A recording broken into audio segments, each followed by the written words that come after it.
أعوذ بالله من الشيطان الرجيم بسم الله الرحمن الرحيم اللهم صل على سيدنا محمد وسلم. Assalamu alaikum, Monsieur le Président, Monsieur le ministre du Travail, Monsieur le ministre Bakary Sarr, vos collaborateurs, chers collègues. Monsieur le ministre, Monsieur le Président, tout d'abord, je voudrais faire remarquer quand même aux Sénégalais que tey lu am solo la ñuy examiner muy le code du travail et code de la sécurité sociale.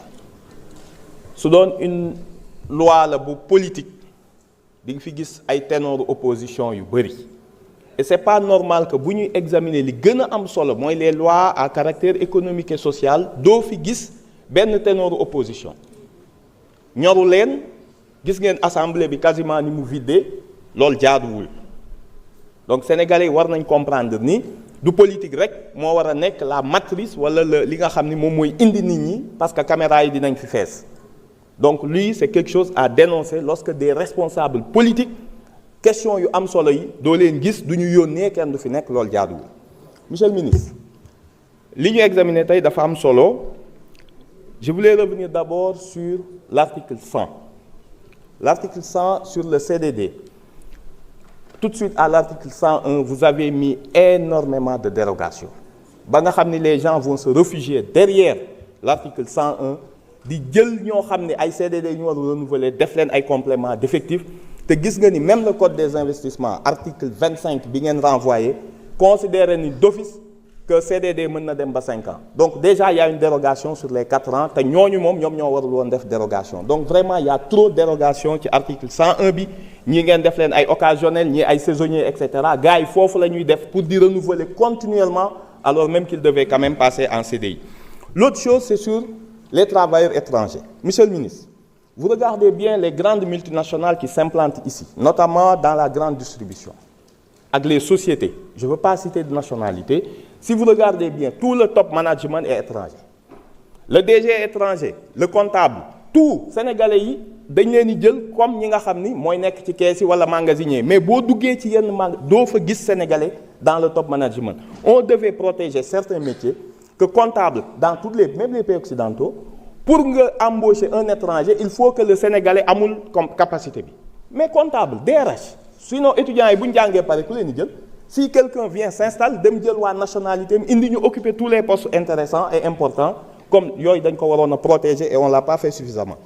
L'autre élément essentiel, monsieur le ministre, c'est les conventions collectives. Li ñu fi wax yépp vous auriez pu les régler en généralisant les conventions collectives au lieu nga jël le code def ko l'unique instrument. Je m'explique.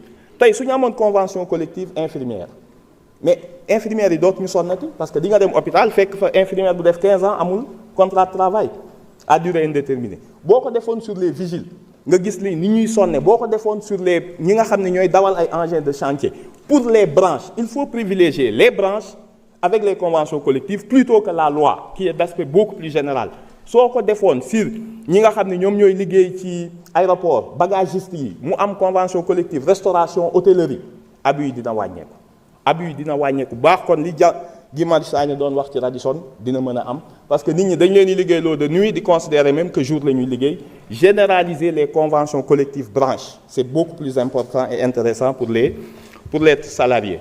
L'autre élément sur la sécurité sociale, je reviens très vite. Monsieur le ministre, vous avez cité à l'article 256 du code sur la sécurité sociale le régime des indépendants da nga ci tudd artistes yi ak artisans yi. Il y a un gros problème. Vous régulez loo xam ni une loi de 2021 la SAPROC le ministre Bakary Sarr xam na li may wax c'est la loi sur le statut de l'artiste et des professionnels de la culture. Am na loi bu leen di defar seen sécurité sociale. Il y a un décret qui est prévu et 3 arrêtés yow nga ñëw fi renvoyer ko à un décret. Vous allez voir que à l'application di ngeen am problème parce que c'est 2 lois code du travail loi la loi SAPROC am na depuis 2020. Et vous allez impacter parce que même définition bi ngeen ci def sur l'artiste le musicien etc.